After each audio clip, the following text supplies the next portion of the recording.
of what happened in Charlottesville. What are your reflections when you're out? It's so terribly sad. The year has gone by quickly, but it has not diminished the sorrow this is for our country. We're going backward. And the president, with all of his statements, he's the master of the dog whistle. Everything that he has done, whether it's taking babies out of the arms of their moms, whether it's issues that relate to health care in our country, access to services and the rest, it's his whole thing is make America white again. That's his thing. And he can say a nice thing today in a tweet, but the fact is his actions speak louder than his words. And every day in the Congress, we have to fight those initiatives. I'm very proud of our House Democrats on different committees who fight those initiatives. And we'll again talk, and again. We'll talk about that in a minute, but I'm going to ask you the same question that I asked my previous panel in terms of we focus a lot on President Trump and what's and his culpability in sort of worsening race relations. But you've been on Capitol Hill for a long time. You've worked with Speaker Ryan. You know Senate Majority Leader Mitch McConnell. Why do you think they haven't spoken up as leaders in the United States against something as pernicious as white supremacy and racism? Let me remind you that when Republicans took power when President Obama was president of the United States, what Mitch McConnell said is the most important thing we can do is to make sure he does not succeed. If that wasn't a racist statement, that is unthinkable. We worked with President Bush, although we had our differences. You don't make a statement to make sure that President doesn't succeed. Why did he say that? Why did he say that? So I think that when you ask that question, you're attributing a higher set of values to the Speaker and to Leader McConnell than is worthy of their actions. Well, let's get into the midterm elections. Yes. Democrats are hoping to reclaim the majority in the House of Representatives, which they lost in the 2010 midterm elections. There are a lot of people out there, particularly Democrats, who are saying the Democrats have no message. The Democrats, they don't know what they're for. They know they're against President Trump, but they don't know what they're for. Is that a true statement? And if it's not, what are Democrats for? Democrats are for the people. What does that mean? Democrats are for the people. It means we are for the people having lower health care costs, reducing the cost of prescription drugs. Democrats are for bigger paychecks by building the infrastructure of America, creating good-paying jobs. Again, Democrats are for making government work by reducing the role of big, dark money in politics.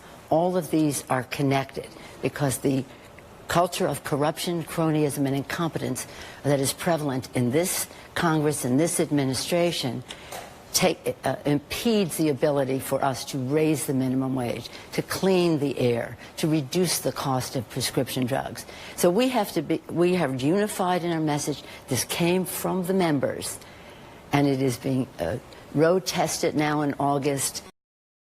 As we go forward, well, I'm very proud of David Cicilline, Sherry Bustos, and Hakeem Jeffries, who honchoed all of this. Mm-hmm. And it's not that we don't know what we stand for, it's how do we convey the message. And every day we have a fight. What we have to do is brag about it more.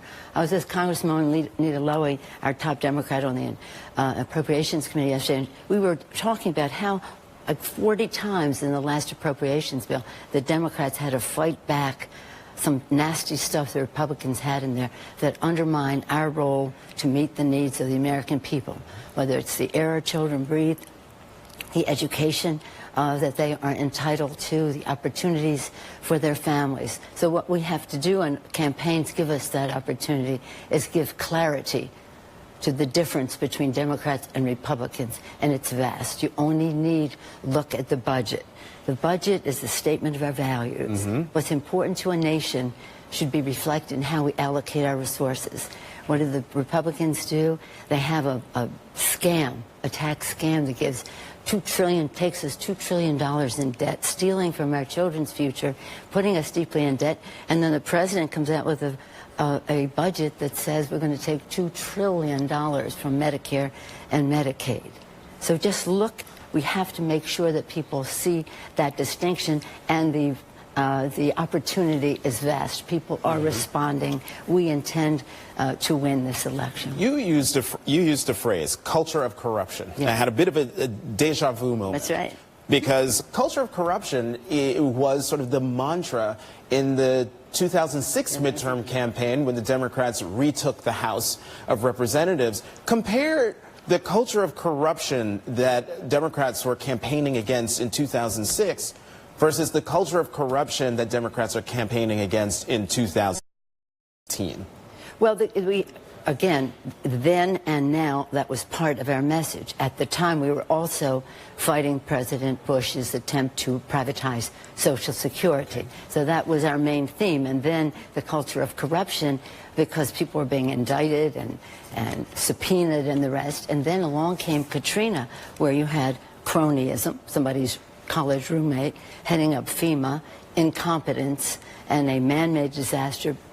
A natural disaster became exacerbated as a man-made disaster, and the president's numbers went down. We won the election. In this case, it's a very similar situation, except it's so much more into the executive branch, President Trump's cabinet and the rest. And every day, that culture of corruption, cronyism, and incompetence stands in the way of stopping the pollution of air. In fact, promoting it. The water our kids drink, safety of the food they eat, stopping the increase in prescription drug prices. The list goes on and on. So there's a real clarity now in the obstacle that their culture of corruption is doing to impede better policy. Right. Well, let's talk about a specific example of corruption. Congressman Chris Collins, here in New York, Republican, who was arrested. Talk about corruption for insider trading, among other things. There you see on the screen, he's worth his estimated net worth $66 million. What does it say to you that there's a member of Congress, Republican, who just sort of with impunity flouting the laws of this country? Well, actually, it hits right to the point. We have been fighting to have the negotiate for lower prescription drug prices.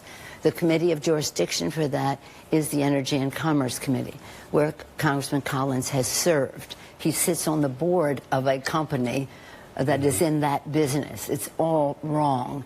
It's all wrong. Members of Congress should certainly not be sitting on boards of companies, especially those whose are impacted by policy in the government. So this is appalling, but it just shows the brazenness of it all. You have to give the Republicans points for brazenness. Look at the cabinet. Look at Pruitt. Look at what he did. Every day he was polluting the air, just stealing from our children's good health to protect the vested interests, the dark special interest money. And look at Collins, what he said. He said during the tax debate, he said the donors are calling and saying, unless you pass this, don't call me again. So when we talk about lowering costs, increasing pay, and making government work, there's a direct relationship between reducing the role of that dark money in politics and improving the policy for the American people. And I'll just add this. Martin Luther King said, the ballot, legislation, your life. His friend who marched with him, Walter Reuther, said, the lunchbox and the ballot box cannot be connected. What you gain at the negotiating table, you can lose in the legislature, depending on what happens at the ballot. So there is a direct connection in all of this. It is winning votes across the country. We fully expect to win, but it'll be very close races. Right. Now that I've got you fired up, can you stay? We have to take a break, but can you stay for one more block? I can stay. Okay. Good. Leader I can stay if you can stay. I can stay.